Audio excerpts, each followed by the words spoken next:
하이닉스가 금요일 날 8%, 또 월요일 날 8% 말도 안 되는 낙폭이 형성이 됐어요. 그리고 나서 뭐 화요일 날 되돌리긴 했는데 변동성 자체가 확장되지를 못했습니다.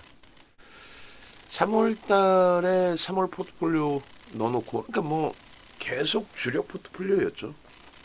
주력 포트폴리오였는데 25%의 비중, 그 25% 비중, 그리고 4월 달에도 25% 비중, 지금 10% 빠져 있어요.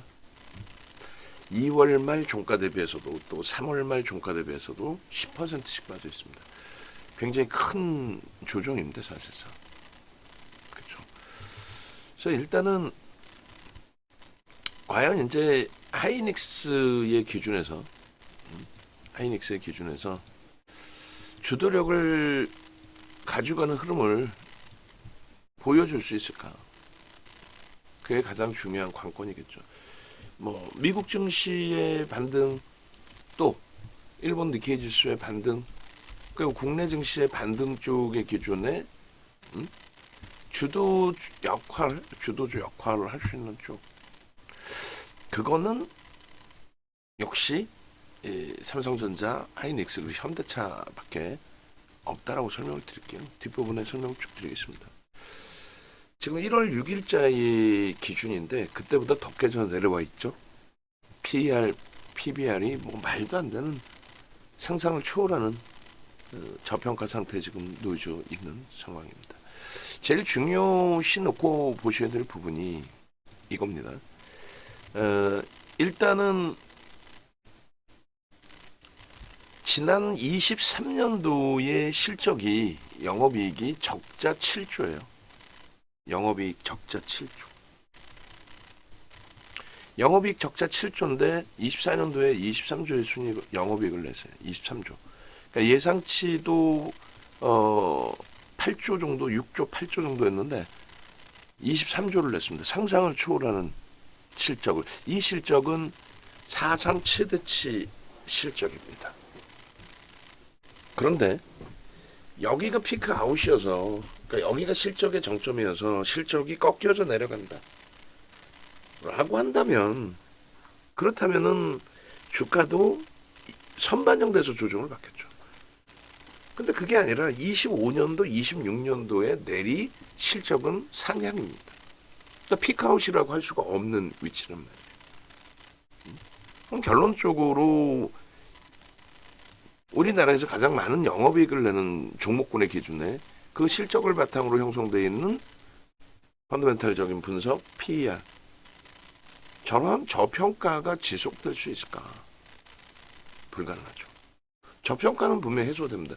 근데 다만 이런 건 있어요. 지금 전망치가 이러한 영업이익의 전망치입니다만, 지금의 관세 문제가 좀 빠르게 봉합되지 못해서 실질 실물 경기에도 영향을 줘서 지표가 악화되고 기업의 실적이 악화되어 버린다 라고 한다면, 그러면 어떻게 될까요?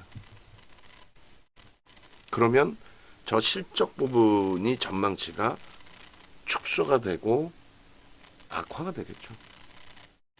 그럼 결론은 지금의 저평가 운운하는 부분이 훼손될 수가 있어요. 그런데 하이닉스가 그 정도의 흐름이 된다. 삼성전자, 하이닉스, 반도체 쪽에서, 또 자동차, 현대차 쪽에서 그러한 흐름이 형성이 된다. 그럼 시장 전체는 붕괴된다 보는 게 맞습니다. 시장이 붕괴되는데 지수가 무너지는데 거기서 나 오르는 종목 찾아내서 대처할 거예요. 그거는 더더욱 힘든. 지금 실적 전망치 이렇게 나오죠. 이때 기준에 8조 적자였는데 실적은 7조 원대로 나왔어요. 그리고 8조 흑자 예상했는데 23조 4천억. 그리고 13조? 아니죠. 33조입니다. 지금 전망치가. 근데 이때 당시에 주가 대비해서 움직인 게 제한적이다. 이때 당시에 주가가 12만 원대예요. 그 12만 원대 대비해서 이렇게 상상을 초월하는 실적, 전망치의 3배의 실적을 냈는데도 불구하고 주가는 말 같지도 않게 고점에서부터 낙폭이 처참하리라 할 만큼 무너져 내려가 있죠. 17만 원이 17만 원. 16만 원대까지 나요. 결론적으로 실적을 증명할 수 있는 종목 이외에는 뭐 이슈 범위가 있어서 움직임 탄력을 가져갈 수도 있겠지만은 가장 최근에 하나 에어로스페이스 또 내일장 공략주로도 2,400개에서 5개 종목을 넣었는데 거기에 하나 에어로스페이스도 넣었습니다만 실적 자체에 비교가 되질 않죠. 그러니까 펀더멘털 상으로 이 종목군들 이런 종목군들을 넘어서기가 어려워요. 그러니까 반등의 속도는 일단 하나 에어로스페이스의 증자, 규모 축소 이 부분이 모멘텀이 돼서 슈팅을 줬다라고 했을 때 먼저 움직임을 주고 하나그룹주가 먼저 움직이고 또 방산조선이 연동돼서 조금씩 움직여줬다라고 했을 때 그게 하이닉스, 삼성전자, 현대차 오히려 네이버는 뭐 한 번 더 두들겨 맞았고 이런 종목군들이 후발주자로 현재로서는 형성이 된 거죠. 그러니까 화요일 기준에 먼저 움직인 하나그룹주니까. 그렇다 손 치더라도 어디가 먼저냐라고 할지라도 결국은 펀더멘털적인 부분 그리고 누적적인 수급 부분 이러한 부분을 갖추고 있는 쪽이 시장을 이끌어갈 수밖에 없다. 그 말씀 드리는 거예요. 결론적으로 지금 어지간한 종목들 설명드릴 때는 기본적 분석을 그냥 빼놓고 간단 말이에요. 근데 아니야. SK 하이닉스 또 삼성전자 이런 쪽은 기본적 분석을 가장 철저하게 보고 와 이렇게까지 저평가구나. 굉장히 훌륭한 주가가 형성되어 있는 거구나. 가지고 계시는 분들도 우리도 가슴이 아프지만 지금의 주가는 너무너무 과도한 조정의 주가라는 거죠. 그래서 이 저평가인 상태에 기술적인 부분만 해소가 되면 그러면 움직임이 나올 수 있다. 이 기술적인 부분은 심리적인 부분 여러분들이 알고 있는 모든 호재, 악재 이런 내용들 그리고 수급 최근에 삼성전자 하이닉스의 수급이 굉장히 꼬였습니다. 굉장히 공격적으로 두들겨 맞았단 말이에요. 결론적으로 굉장히 공격적으로 이제 두들겨 맞고 무너져 내리고 다 그렇게 진행이 됐는데 저 수급은 단기 수급일 뿐이지 삼성전자, SK 하이닉스 50%대 그 외국인 지분이 단기적으로 지금 다 빠져나간다. 안 빠져나가요. 그거는 인덱스 상품에서 들어온 거기 때문에 그 비중이 유지가 된단 말이에요. 그러니까 단기 성향의 비중이 빠져나가서 주가가 휘청됐다고 해서 그것이 끝났다라고 설정할 수 있는 범위는 아니라는 거죠. 그러니까 결론적으로 이제 23년 1월 이후에 외국인 기관 쌍끌이 순매수 가장 많이 진행된 종목이 일단 어찌됐든 하이닉스예요. 하이닉스.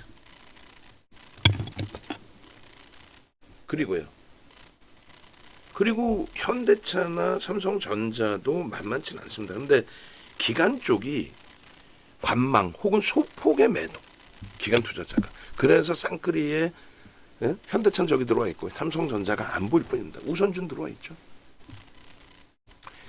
23년 이후 그리고 작년 10월 4분기 이후에 정확히 따지면은 9월 20일부터예요. 굉장히 공격적인 매수가 들어왔었죠. 최근에 좀 꼬여졌을 뿐이라고 말씀드린 거고 570만 주 금액 기준으로 상상을 초월한 1조 4천.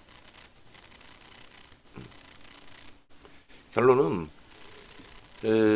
이 SK 하이닉스의 실적이 상상을 초월하게 나와줬고 또 앞으로도 나와줄 거고 앞으로도 진행될 부분에 대한 내용들은 AI 기반의 지금 현재 오늘날에 있어서의 전 세계적인 산업 부분의 선봉 주자로 형성되어 있는 성장주 AI 관련된 서버 증설이 됐든 뭐가 됐든 22년도 11월 30일 날 오픈 AI라는 업체죠. 오픈 AI가 챗 GPT라는 것을 오픈을 합니다. 대화 전문 인공지능 챗봇. 그러니까 대화만 하는 게 아니라 학습을 해서 질문을 줬을 때 척척 박사처럼, 만물 박사처럼, 응?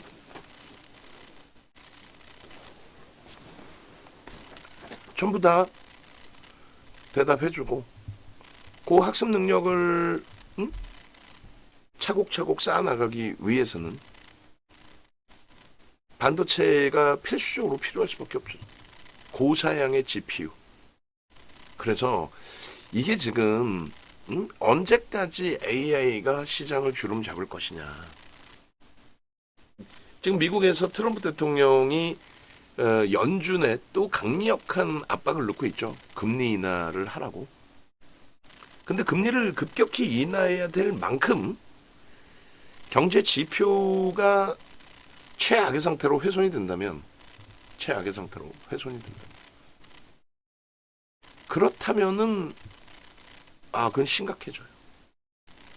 그러면 가장 먼저 성장주가 붕괴가 되죠. 금리를 낮추면은 성장주가 올라가는 게 아니라 정점 금리에서 금리를 낮춘다는 거는 경기의 부양이거든요. 그러니까 안 좋다는 거잖아요. 그죠? 그럼 유동자금이 정점 금리에서 움직이던 유동자금이 성장주에 가는 건데 그 금리가 무너져 내리면 정점의 유동자금이 안 나오죠. 유동자금이 갈 데가 없어지는 거죠. 그럴 때는 얘네들이 다 무너집니다. 그게 지금의 흐름이 그러한 시발점이 될 수도 있어요. 그렇게 안 되려면은 뭐 미국과 중국과 유럽이 좀 빠르게 협의하는 모습을 보여줘야죠. 굉장히 길게 간다라고 해석하진 않아요. 서로 다 죽겠다 그렇진 않잖아. 결론적으로 AI에 기반을 둔 글로벌 시장의 시가총액 최상위 종목군들, 엔비디아, MS, 또 애플까지도, 그리고 알파벳, 아마존, 메타, 그리고 TSMC, 또 브로드컴, 테슬라까지도 GPU를 사용할 수밖에 없고, 그 GPU에 대한 점유율은 엔비디아가 지금 뭐 거의 94%씩 이렇게 장악을 하고 있는 상황이고, 그러면 이 엔비디아의 수직 계열화되어 있는 부분, 수직 계열화는 아니죠, 사실은. 혀로 이제 협업의 기준이 되는 건데, AI의 챗 GPT의 학습 능력을 키우기 위한 AI 서버 수요의 확산, 그것이 CPU가 아닌 고사양의 GPU, 고마진의 GPU. 이 GPU에는 필수적으로 반도체, HBM이 들어간다. HBM이라는 건 별거 아닙니다, 사실은. 삼성은 지금 굉장히 기분 안 좋아져 있는 상태고. 왜냐면은 HBM이라는 거는 이렇게 반도체를 쌓아 올리는 거예요. 반도체를 수직으로. 우리가 직렬 방식으로 썼을 때 건전지 직렬 방식으로 하면 세게 쓸 수 있잖아요. 그러니까 당장의 반도체 사양을 고사양으로 계속 만들어내고는 있지만 그 이상의, 그러니까 지금 예를 들면 12단까지 쌓아 올려서 쓰는, 그것을 한 개짜리로 만들어서 현재까지는 쓰지는 못하니 지금 만들 수 있는 최대 성능의 반도체를 12단을 싸서 직렬로 싸서 쓰겠다, 그 내용이 되는 거예요. 결론적으로 GPU 설계를 엔비디아가 하고 그것을 위탁을 받아서 TSMC가 만드는 거죠. 거기에 HBM, 하이닉스의 HBM이 거의 뭐 독점적으로 들어가요. 그러면 엔비디아나 TSMC의 주가 변동폭만큼 SK 하이닉스도 움직임이 나왔어야 돼요. 근데 안타깝게 정확히 지난해 7월 이후에 7월 고점 찍고 더 날아갈 자리, 엔비디아나 TSMC가 더 날아갔잖아요. 더 날아갈 자리에서 우리나라만 디커플링. 6개월 동안의 조정이 형성이 됐죠. 6개월 동안에. 그렇게 되면서 주가가 25만 원 수준에서 40%까지도 밀리고, 이제 좀 반등을 하나 했는데 트럼프발 관세 부분에 문제가 터지고, 그렇게 되면서 좀 말도 안 되는 주가까지 밀려 내려와 있는 겁니다. 결론적으로 전 세계 글로벌 시장에서 이제 HBM의 점유율이 여전히 이제 하이닉스가 높다라는 거고, 지금 자칫 잘못 이해하고 계신 분들은 HBM 엔비디아에 납품 안 하는데 어떻게 삼성전자 37%냐? 엔비디아만 HBM을 쓰는 건 아니죠. 방금 말씀드렸잖아요. 수직으로 쌓아 올린 반도체 기능이다. 그래서 삼성전자가 다른 곳에는 다 납품을 한단 말이죠. 지금 TSMC 쪽에서 삼성전자를 껄끄럽게 생각하죠. 왜냐하면 원래 시가총액이 둘이 같았어요. 글로벌 시장 25위 같은 시가총액이었는데 어차피 이제 엔비디아도 이제 대만계고, 응? 그 TSMC 쪽에 오더를 주는데 그것에 대해서 파운드리 시장의 2위가 어찌됐든 삼성전자인데 삼성전자도 제작을 할 수 있다라고 한다면 그럼 피곤해지죠. TSMC 입장에서. TSMC는 반도체는 못 만들잖아. 삼성전자는 반도체도 만들어. 조립까지 할 수 있어. 오더를 안 주는 거야. 어쨌든 지금은 뭐 하이닉스 기준이니까 하이닉스만 놓고 보시게 된다면 이러한 점유율을 가지고 있고 앞으로의 수요는 말씀드린 것처럼 금리를 급격히 낮춰야 될 정도로 경기가 급격하게 악화되지 않는 한 수요는 지속됩니다. MS, 알파벳, 아마존, 메타, 플랫폼, 전부 다. 우리나라의 네이버, 카카오까지도. 뒷부분에 보겠습니다만 딥시크 관련된 이슈가 올 초에 불거졌잖아요. 그렇다 손 치더라도 결국은 중국과 미국이 뭐 AI 관련된 또 패권 다툼을 하든 말든 결국은 시장은 확대된다는 거죠. 고사양의 제품은 필수적으로 필요할 수밖에 없다는 거예요. 딥시크 때문에 이제 판매 단가에 대한 평균 판매 단가 ASP가 낮아질까봐 그 우려감이 있는 부분도 있는 건데 결코 그렇지 않습니다. 그래서 지금 이제 AI 관련 서버의 증가, 반도체 시장의 전망, HBM의 출하량의 전망, 또 점점 고사양의 HBM이 만들어지면서 그 공급해야 될 물량, 수요야 뭐 계속 긍정적이라고 했잖아요. 그래서 일단은 제일 중요한 부분이 지금 현재 기준에서 글로벌 시장이 안정화가 된다라고 한다면 그러면 결론적으로 시장을 견인할 수 있는 거는 지금까지 시장을 견인해 왔던 쪽 그들의 펀더멘털적인 문제나 업황의 문제로 그들이 조종을 받은 건 아니니까. 지금 유튜브 들으시는 분들은 좋아요 한 번씩 눌러주시고 제가 누른 거 좋아요 한 개뿐이 없습니다. 글로벌 시장의 조종은 그렇게 우려하시지 않으셔도 돼요, 사실은. 지금 이제 트럼프 대통령에 대해서 굉장히 볼멘 소리도 많고 굉장히 심한 욕도 하고 하는데 그러실 필요 없습니다.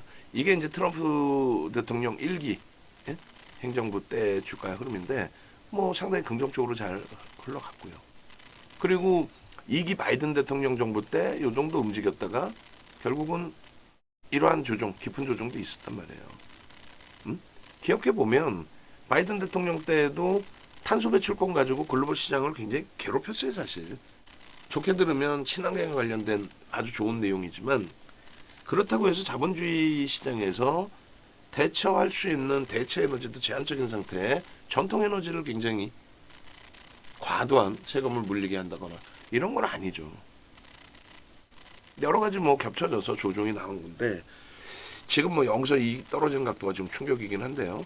지금 이 정도 수준의 조정까지 뭐 연동되리라 미리 예단할 필요는 없다는 거예요. 그래서 이것이 비단 트럼프 대통령의 새로운 행정부의 진짜 엄청난 문제여서 시장이 박살나는 거냐 그건 아니고 매번 말씀드리는 것처럼 정책적인 불확실성에 대한 내용이다 이렇게 보시면 돼요. 정책적으로 좀 불확실성이 있어서 그 부분에 대한 결론적으로 이제 글로벌 시장 이렇게 보시면 시가총액 상위 종목군들 시가총액 상위 종목군들 10종목의 시가총액 상위 종목군들 그 중에서 두 종목 사우디 아람코와 버크셔 해서웨이를 빼고 나면 나머지 부분은 전부 뭐예요? 기술주입니다. AI를 바탕으로 하는 기술주. AI를 바탕으로 하는.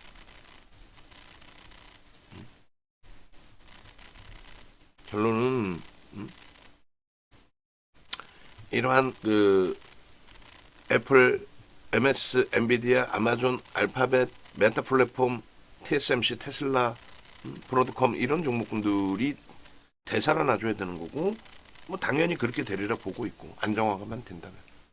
그리고 그 중에서 이제 대장격인 시가총액 1위까지 올라섰다 지금 이제 3위로 눌려 있는 엔비디아인데, 엔비디아의 마진율에 대한 압박은 있죠. 마진율이 너무 높다라는 부분에 대한. 근데 이렇게 보시면은 잘 보셔야 되는데, 요게 이제 지난해 5월 25일이거든요. 그러니까 실적 발표를 24일 날 하고 25일 이제 개장이 돼서 갭상승이 나오기 시작하는 모습이 형성이 되는데, 이때 26% 갭상승이 나옵니다. 그리고 29%까지 올라가요. 우리나라로 따지면 상한가죠. 근데 이 갭이 메꿔지지 않아요. 단 한 번도 메꿔진 적도 없고. 그리고 여기가 8천억 달러였고 갭상승 나오면서 1조 달러가 된 거예요. 우리 돈으로 이제 1000조에서 갭상승이 26%, 29% 이렇게 나오고. 그렇게 움직이다가 중간에 한 번씩 이렇게 조정은 있었어요. 하락 장악형이. 일단 알파벳 쪽에서 저 때는 알파벳이 10월 말에 실적 발표를 하는데 23년도에 시장 예상치에 부합합니다. 실적이 좋아요. 좋게 나왔어. 부합하고 좋게 나왔고. 근데 클라우드 사업 부분의 성장성 26% 성장성 기대했는데 그게 조금 못 미쳤어요.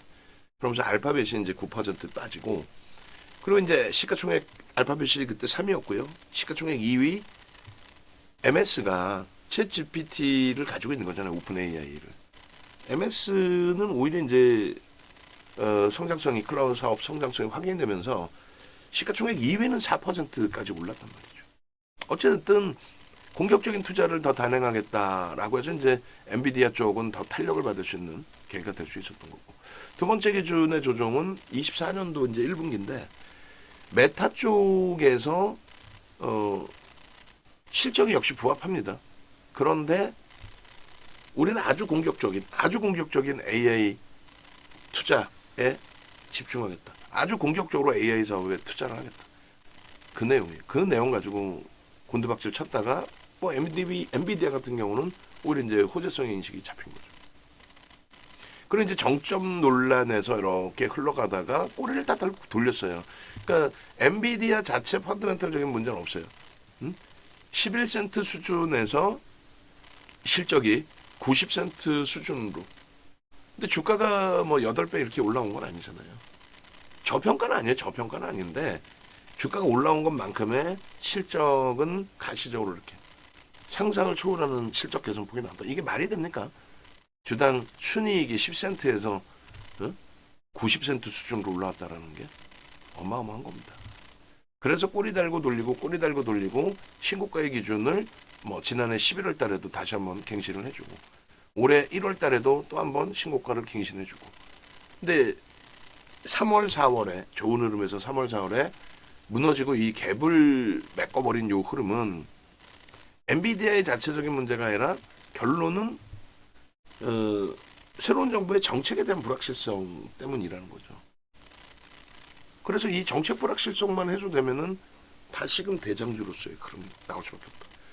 시장이 부지부진하다, 지지부진하다. 그럼 안 보는 게 맞고요. 못하는 게 맞고.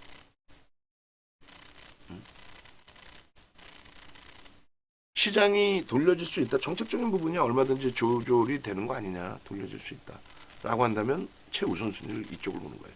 그럼 결국은 이제 엔비디아 쪽을 볼 거냐 말 거냐인데 이렇게 보시면 어때요? 엔비디아 쪽의 그 랠리가 이 당시 기준점 대비해서 요 박스 범위의 기준, 이때는 CPU가 많이 팔린 거예요. 비트코인에 대해서 채굴, 비트코인 채굴에 대해서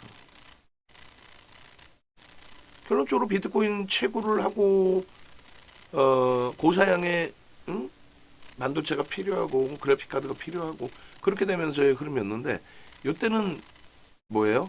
챗 GPT GPU거든요. CPU보다 월등히 고마진.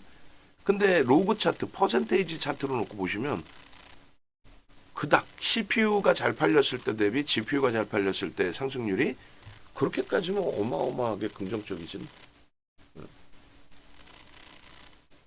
아니라는. 그렇게까지 오버슈팅이 나오진 않는다. 그래서 지금의 상승률에 대해서 다시금 보시면 이런 랠리였기 때문에 너무 가파르게 올랐다라는 생각을 하실 수가 있는데 실질적으로는 이 정도의 등락률의 기준인데 과거 기준 감안을 했을 때 그래서 많이 올랐어요 이런 논리를 피지 마시자는 거예요. 하나 에어로스페이스 같은 경우에도 많이 올랐어요. 많이 올라오기는 또다시 70만 원이죠. 또다시 강하죠. 딥시크 이슈 범위에 대해서 올 초에 터져나왔던 내용에 결국은 이 내용은 주가에 크게 뭐 문제가 되진 않았어요. 출렁거림을 가져가긴 했어도 결론적으로 AI 시장은 더 확장될 수 있다, 확대될 수밖에 없다. 이런 그 기준점이었으니까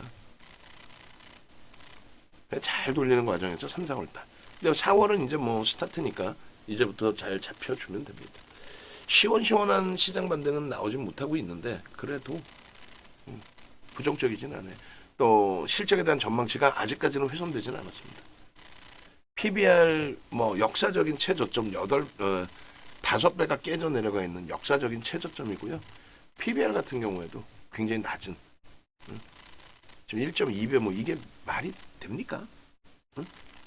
조금 전에 올려놓은 걸 제가 좀 수정을 해놔야 될 것 같아요. 1월달하고 지금 주가가 더 밀려 내려와 있기 때문에 더 저평가예요. 지난해 12월달에 16만 원대까지 지금의 주가죠. 여기까지 내려와서 야 이제는 뭐 돌리는 흐름에서 25만 원 다시금 넘기겠구나라는 생각을 했죠. 16만 원, 17만 원, 18만 원 이 종목 검색기잖아요. 검색기만 있으면 이렇게 20만 원, 21만 원, 22만 원 계속 주가가 탄력을 받을 때마다 검색기 또 줘서 저 수익 범위를 다 가져갈 수 있단 말이에요. 중간에 저렇게 탈퇴 신호가 나오기도 하고. 근데 우리는 이제 어차피 SK하이닉스는 주력주로 설정한다라고 치면 뭐 ABL 바이오 이런 종목군들에 대해서는 전부 전략을 다 잡아갈 수 있는 기준이 되잖아요. 매도까지 검색기만 하나 있으면.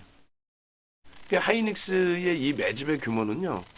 뭐 여타 종목군들 소형주, 중형주처럼 5%, 10%, 15% 이렇게 쉽게 매수가 들어오는 건 아니에요. 왜냐하면 유통 물량이 없기 때문에 유통 물량이 없기 때문에 단기 물량은 뭐 3에서 5%이 정도만 가지고도 주가가 변동이 확장됩니다. 23년 4월 7일부터요. 외국인들이 2,900만 주 정도를 샀어요. 기관들 속에서도 이제 손바뀜이 좀 있는 거고. 2,900만 주라고 한다면 7억 2,800만 주짜리니까 4%대. 매수 평균 단가 18만 5천 원이에요. 매수 평균 단가, 그러니까 개인들이 물량 평균 단가가 뺏긴 물량 평균 단가 18만 5천 원인데 지금 주가 17만 원이야. 할인이 돼 있죠. 10% 가까이. 이렇게 할인이 돼 있는 경우에는 어차피 돌립니다. 돌리면서 수급이 꼬여져 가지고 뭐 매수 평균 단가가 의미가 없어질 만큼 수급이 빠져나갈 지경이면 모를까. 그렇지 않으면 저 정도의 매집이 돼 있다. 3.97%, 4%에 달하는. 그럼 우리는 매수 평균 단가 대비 최소 30에서 50%의 주가의 변동성 확장이 나온다. 이렇게 해석을 합니다. 극대형주기. 18만 원 곱하기 50%하면 27만 원이죠. 근데 그 흐름이 더 추가적으로 확장될 수 있기 때문에 수급이 지금 이렇게 상상을 초월하는 실적이 나오고 있는데 그래서 펀더멘탈을 보고 기술적인 부분에 수급 논리를 보는 거예요. 수급이 들어와야 주가 움직이죠. 여기서도 보시면 여기서부터 이 수급이 들어오니 이게 얼마예요? 190% 올라온 거예요. 190%. 어마어마하죠. 23년도 5월부터 3월 뭐 이렇게. 그러고 나서 거래를 수반하고 슈팅을 좀 줘야 되는데 여기서 이제 수급이 요 고점에서부터 다시 들어왔잖아요. 요렇게 이 3% 나오면서 40% 주가 밀린 거거든요. 완전히 수급 눌려요. 완전히. 저 수급이 다시금 꼬여져 버린 거야. 저 수급. 꾸준하게 저 수급이 유지되고 움직임이 나왔어야 되는데 말도 안 되게 금요일과 월요일 날 장중 8%대, 실질적으로 7%대처럼 폭락이 나옵니다. 폭락이. 수급이 꼬여지니까. 결론적으로 수급만 안정화가 된다면 그러면 된다. 그러니까 그게 결국은 수급이 안정화 될 거냐의 기준이잖아요. 수급이 안정화 될 거냐. 그 수급이 안정화 될 거냐의 기준에 안정화 되니까. 정책에 대한 불확실성이지 산업에 대한 불확실성이 아니고 하이닉스 실적에 대한 불확실성이 아니기 때문에 요 꼬여진 수급, 요 수급 때문에 지금 주가 박살이 난 거예요. 그러니까 장중에 이쪽은 이제 프로그램 이외에도 수급이 많이 형성이 되지만 뭐 어쨌건 프로그램 쪽이 들어와주고 그럼 단기 정량의 수급이 들어오는 거죠. 들어와주고 변동성이 확장이 되면 그럴 때 강력하게 따라붙어야 됩니다. 그럴 때 이미 검색기에 다 떠서 나와요. 지금 4년간 함께 하신 분인데 이시돌돔 선생님이세요. 이렇게 하이닉스 수익을 올려주셨어요. 지금 우리는 비중을 하이닉스보다는 삼성전자를 조금 더 많이 가지고 있죠. 그리고 이러한 수익 범위들을 꾸준하게 가지고 계시는 분들이 많이 계세요. 이게 12만 원대에 잡은 물량들입니다. 이게 12만 원대 물량 잡아서 작년 7월 정점 찍을 때까지 55%의 비중의 물량을 10%까지 줄였으니까 완벽하게 차익 실현을 다 했다라고 볼 수도 있는 거예요. 응? 하이닉스 12만 3천 원 이런 데 보면은 12만 3천 원 24년도에만 80% 올랐어요. 24년도에만 24년도 5개월 6개월 동안만 6개월 2월부터 7월까지 25만 원 갔으니까 여기서부터 따지면은 더블. 여기서부터 따지면 더블. 1월부터 따지면 1월 2월부터 따지면 80%. 그러니까 우리 정중앙 선생님께서도 지금 유튜브 보고 계실 거로 생각을 하는데 먼저도 이거 어떻게 할까요? 질문을 주셨었죠. 근데 질문을 하실 정도라면은 다시금 유료로 오시는 게 옳다는 거예요. 만약에 이 종목군들을 정리를 제대로 해서 그 당시에 뭐 어찌됐건 이 당시에 현대차 하이닉스 비중을 그래도 좀 높게 형성해서 갖고 계셨던 거잖아요. 보시면 매입 비중이 둘이 합쳐서 50% 수준이니까. 근데 중요한 건 얘네들이 현대차가 30만 원 수준, 얘가 25만 원 수준까지 올랐는데 그 가격을 그 수익을 다 내실 수 있었느냐 했을 때 다 못 내시고 중간에 팔아버리니까 문제는 거죠. 네? 마찬가지로 우리 황태자 선생님도 23년도에 2차 전지에서 그 어마어마한 수익을 내고 결국은 변동성 매매 해보겠다고 이 종목 저 종목 들어가시다가 결국은 힘겨졌었죠. 그래서 23년도 10월 달에 여의도 페어본트 특급 호텔 220만 원 강연회에 참여를 하신 거죠. 220만 원 강연회에 참여를 해서 포트폴리오 10종목인데 어떻게 할까요? 보니까 다 우리 주력이 아니야. 저라면 전략 매도입니다. 1대 다수로 교육을 해드린 거죠. 하이닉스입니다. 하이닉스. 그리고 만에 하나 추가 편입을 한다면 현대차입니다. 그리고 하이닉스와 병행할 수 있는 거는 한미 반도체 일정 범위입니다.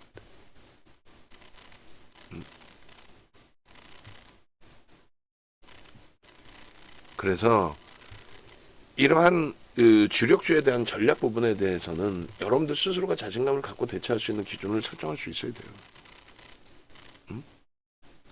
이렇게 2차 전지 수익 내고 23년 7월입니다. 저게 23년 10월 23년 10월 달에 요 단가에 편입을 하셨다면 비중은요 8대2로 매입금액 가상계좌 1억이라고 계산을 했을 때 8대2로 그랬을 때에 80% 수익이 나와요. 그러면 옥돌종님이 11억 정도 운영을 하셨으니까 결국 한 8억 정도 수익이셔야 되는데 그렇지 못했다는 거죠. 안타깝게. 저걸 다 일찍 정리해버렸어요. 저 주력주로. 저걸 팔아서 황금 대바닥 주신다고 그냥 곤두박질 치고 있는 종목군들을 따라가서 사요. 떨어지는 종목을 막 따라서 나도 같이 미끄럼 태워주세요. 그러고 사. 되겠냐고. 안 되겠죠. 하이닉스의 기준은 굵고 짧게 정리해드리면 펀더멘탈적으로 우리나라를 가장 대표하는 저평가 종목이다. 삼성전자, 하이닉스, 현대차, 기아. 기회만 되면 계속 편입의 기준을 설정해야 된다. 반등의 탄력이 가장 빠르게 가장 가파르게 올라올 수 있는 종목군 삼성전자, 하이닉스, 현대차. 왜요? 저평가 상태에 누적적인 수급범위 나쁘지 않기 때문에. 그것에 대한 신호. 아니 좋은 걸 알겠는데 언제 사? 그것에 대한 신호. 그 신호를 잡아내기 위해서 종목 검색기를 만들어 드린 거잖아요. 여기 보면 럭키증권 이게 39년 된 거예요. 럭키증권이 우리투자증권으로 이름 바꾼 게 90년 초반이니까 그렇게 따져도 30년이 넘은 겁니다. 35년. 여기 이름 나와 있고 대형주 위주에. 대우증권 우리나라 증권사 1, 2위 업체잖아요. 지금 합병됐지만 마스터즈 리그 5만 명 참여한 대회에서 1억 계좌 리그. 그 1억 계좌 리그에서 윤정두가 당당히 7,681%로 1등. 7,681%. 7,681%. 1억 계좌 대회에서. 이게 우리나라의 최고의 기록입니다. 뭐 2위 형성하는 쪽은 뭐 2, 3,000%도 있는 것 같긴 한데 100만 원짜리, 500만 원짜리 계좌에서 낸 수익인 거고. 또 파생까지 해서 이런 그 실전 투자 대회가 선물사와 증권사 다 포함해서 수십 군데 증권사, 선물사 그 대회에서 7군데에서 우승을 차지했습니다. 그러니까 우리나라에 없어. 7번 우승한 사람 자체도 없고. 그러다 보니 2005년도에 이미 증권선물거래소 오늘날의 지금 KLX죠. KLX에서 윤정두를 1000포인트 시대에 맞는 가장 핵심적인 분석가로 제야의 고수로 인정을 하고 초청을 하죠. 윤정두 이전에 또 윤정두 이후에 전무후무합니다. 없어요. 윤정두 이전, 윤정두 이후 없습니다. 초청 강사를 외부 인력 비제도권 인사에게 부탁을 한 거는 윤정두가 유일합니다. 가문의 연관이지. 도서자료 10권 가지고 증권사 임직원분들 다 교육 들어가고, 응? 대학 가서 강의하고. 이번에는 뭐 HTS 만들 때도 증권사에서 협조 요청이 와서 다 수식 알려드리기도 하고. 그러니까 이번에는 종목 검색기 만들자고 연락들이 많이 왔는데 종목 검색기를 제가 수식을 넣을지를 몰라요. 기술적 분석 내용을 정리는 다 해놨지만 뭐 연봉이 어떻고 이런 게 있는데 이 부분을 도서 10권을 압축해서 한 30가지 이상의 수식으로 드렸더니 증권사 본사의 직원분들이 금융공학 박사분들이 만들어 준 거예요. 이렇게. 그래서 여러분들 핸드폰에도 무료로 이렇게 다운받으실 수 있는 전화번호 여기 있어요. 여기 전화번호 여기 있으니까 문의 전화하시면 돼요. 그 불기둥 AI 주세요 그러면은 ABL 바이오 같은 종목이 딱 튀어나와. 네이처 셀 같은 종목이 딱 튀어나와. 상한가. 뭐 하나 시스템, 하나 비전, 포스코 DX 2월 달에 12일, 13일, 19일 상한가 갔죠. 더블 공략 주세요. 하나 오션이 튀어나오더니 11월 7일 3만 원에서부터 3만 원 이하에서부터 87,200원까지 따따블이가. 시장 주도 주세요 그랬더니 작년에 15만 원 하나 에어로스페이스 15만 원을 부착되죠. 15만 원, 20만 원, 25만 원, 30만 원. 결국은 78만 2천 원까지 가죠. 그런 식으로 검색기에서 터져 나오니까 그걸 활용하시란 말이에요. 원클릭이면 되잖아. 원클릭이면. 하이닉스입니다. 13만 원부터. 하이닉스입니다. 16만 원. 하이닉스입니다. 19만 원. 하이닉스입니다. 21만 원. 하이닉스입니다. 24만 원. 이렇게 하고 25만 원 수준까지 가고 꺾여져서 곤두박질 치고 그리고 제 차 16만 원입니다. 작년 12월. 17만 원입니다. 18만 원입니다. 19만 원입니다. 20만 원입니다. 21만 원입니다. 그러고 나서 다시 이번에 곤두박질 친 거죠. 그러면 결론적으로 지금 위치에서 또 검색에 또 뜬단 말이야. 띵똥하고 꼬리 달리고 눌려져서 망청이 나오고 이럴 때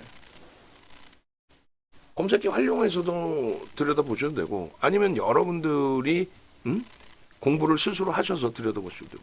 공부라는 건 이래요. 지금 저도 체력이 안 돼서 많이 교육을 못 해드리고 있습니다만, 네이버에서 윤정도 검색하셔서 네이버 윤정도 검색하면 이렇게 떠요. 공식 홈페이지 유튜브 다 있잖아요. 그 유튜브 한번 와보시고, 혹은 유튜브에서 윤정도를 검색하셔도 되죠. 여기 다 나와 있어요. 하나 에어로스페이스, 하나 에어로스페이스, SK 하이닉스, 하나 시스템, 응? 안랩, 두산 에너빌리티, 삼성전자, 크래프트, 이런 종목군들 다 듣고 보고 검색기 주세요. 검색기 여기 나와 있는 거 이렇게 검색기 신청하면 되죠. 누르면 되는 거. 누르면 검색기 신청. 그리고 공식 홈페이지 누르고 찾아오시면은 공식 홈페이지 누르고 찾아오시면 여기 나와 있잖아요. 오른쪽에 프리미엄 교육, 프리미엄 교육 99만 원짜리 110만 원짜리 9시간짜리 5강 110만 원 9시간짜리 강의 그 5강. 이거를 여러분들 선배분들은 다 들으셨다니까. 돈 내고. 여러분들도 이거 다 돈 내고 들으셔야 되는 거 사실은. 근데 이번에 가입하신 분들, 또 가입하시는 분들은 저 자료를 다 드릴게요. 쿠팡에서 지금 다 팔고 있어. 왼쪽에 지금 전화번호 있으니까 전화 지금 주세요. 지금. 내일 아침에 돼서 또 어제 가입할 걸 이러지 마시고, 또 시장 반등 나오면 내가 한번 해볼까 하지 마시고. 여러분들 선배분들이 이런 식의 수익을 내시는 경우, 이제 키리우스 선생님 같은 경우도 3년 동안 함께 하시다가 독립을 하셨어요. 3년 동안 공부하시고 함께 하시고 독립하시고. 저 수익을 스스로 낼 수 있으니까 독립을 한 거지. 3년 동안 공부하고. 이분이 계실 때는 종목 검색기가 없었습니다. 여러분들은 얼마나 좋은 시대에 들여다보시는 거예요. 검색기가 있잖아요. 이분 같은 경우가 운용자산만 200억. 200억 갖고 뭐 어떻게 뭘 해야 될지 몰라서 막 단타치고 그랬어요. 그러니까 윤정도 안 만났으면은 돈 날리고 금감원에 몇 번씩 전화 오고 했을 수도 있어. 왜요? 200억인데 이제 시가총액이나 이런 걸 모르니까 아무 종목이나 막 들어가겠죠. 그러니까 윤정도 잘 만나서 이 당시에 시가총액이 1조 이상짜리, 또 시젠의 변동성, 어마어마한 수익 내고 최근에 이제 좀 쉬고 계시는데 이번 달 뭐 중순 이후에 복귀하신다고는 했는데 그건 뭐 정확히 모르겠고. 또 대표님 리딩 아니었으면 5% 수익에서 흔들릴 때마다 팔고, 강한 놈 팔고 약한 거 막 사고. 근데 펜트하우스 구입이 목적인데 이분 펜트하우스 구입하고 잔존 기간이 남아 있는데도 불구하고 2개월 정도 남았어요. 근데 안녕 빠이빠이 하시는 거예요. 왜? 목적을 달성하셨다고 주식 안 하신대. 응? 그래서 이런 수익 범위들이 다 남의 수익이 아니에요. 이시들돔님 아까 하이닉스 수익 보셨죠? 최근의 수익 범위들이 만만치가 않아요. 에이벨 바이오라든가 이런 쪽에 우리 이 VVIP 방에 오늘도 올려놔 주셨나 모르겠는데. 뭐 어제 오늘 것만 봐볼까요? 시간도 없고 7일 시장도 뭐 다 깨졌고 공략주 이렇게 설정해드리면 뭐해. 네이버 오늘도 한 템포 더 깨졌는데. 하나 에어로스페이스 이런 종목군들 보시면 어때요? 안랩 에이벨 바이오 딱 떠있죠. 안랩 에이벨 바이오. 그 안랩은 진입한 이후에 16% 추가 폭등이 나옵니다. 진입하고 나서 계속 올라가서 안랩, 안랩 진입하고 나서 그래서 14%가 아니라 16%까지. 21%는 아니에요. 그 21%는 그 캔들의 하단 제일 최저가를 설정했을 때 기준이고 실질적인 이래요. 우리는 결국은 이제 차익 실현의 설정 범위를 이렇게 잡아드린 건데 검색해서 이렇게 탈퇴식으로 뜬단 말이에요. 그러니까 혼자서 매매하시더라도 원활할 수 있다라는 거지. 그전에는 뭐 교육받고 다 했었는데 지금은 검색기만 있으면 매수, 매도 신호가 다 나온다는 거예요. 그럼 에이벨 바이오 같은 경우에는 수익을 냈냐? 실질적으로 매매 수익이 있었냐? 있죠. 응? 올려주신 수익 범위 보시면 될 거 아니에요. 응? ABL 바이오입니다. 응? ABL 바이오입니다. ABL 바이오 매도했던 나오잖아요. 18%, 39.92%. 응? 그래 안 그래요? 그렇게 하고 나서 오늘도 ABL 바이오 하나 에어로스페이스, ABL 바이오 하나 에어로스페이스. 저런 수익 범위들을 다 같이 가져가실 수 있어야 돼요. 이걸 왜 놓쳐? 어? 이거를, 저 수익을. 부럽죠? 응? 수익 내셔서 이런 꽃도, 이쁜 꽃도 올려주시고, 수익 내셔서 맛있는 것도 사 드시고. 응? 지금 이 시간에도 미국 장의 흐름이 탄력적인 더 큰 강력한 반등이 나와줘야 되는데 조금은 아쉬워요. 그래도 공포심리는 일부 잠재워 놓을 수 있는 흐름으로 받아들일 수 있다. 응? 얼마나 못 떨어집니까? 수익 내서 행복해 할 수 있고, 수익 내서 함께 할 수 있고, 수익 내서 맛있는 거 드실 수 있고. 응? 보시면 얼마나 속상해요. 요게 아까 말씀드렸잖아요. 80% 수익이 나야 되는데 11억 계좌에서 마이너스 28%다. 왜 그러냐고. 왜 포트폴리오를 그렇게까지 구성해 줬는데 얼마나 못 들어져요. 파생상품에서 이번에 뭐 대박 나셨겠지. 아까 말씀드린 교육에 대한 내용 1에서 5탄 110만원짜리 9시간짜리 5개 45시간 110만원짜리 교육을 다 받고 그래 독립하셨다 그랬잖아요.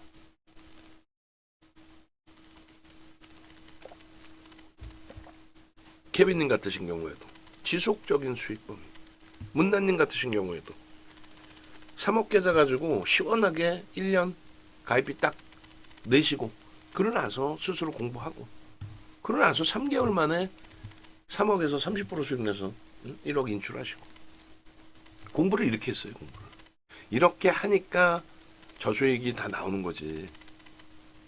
근데 지금은요 저렇게 캔들이 4대 천원 캔들이 떠주고 기본적인 흐름이 다 나와주면은 검색기에서 4대 천원 캔들 떴습니다. 띵동 매수입니다.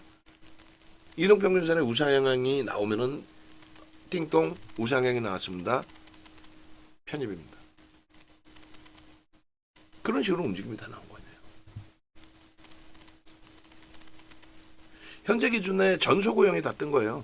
그 전소구형의 흐름 다 잡아가지고 여러분들 수익 범위 창출해 내시고 그렇게 진행을 하십시오. 그리고 불기둥 AI는 검색기에 나오는 종목만을 문자로 발송해 드리는 거예요.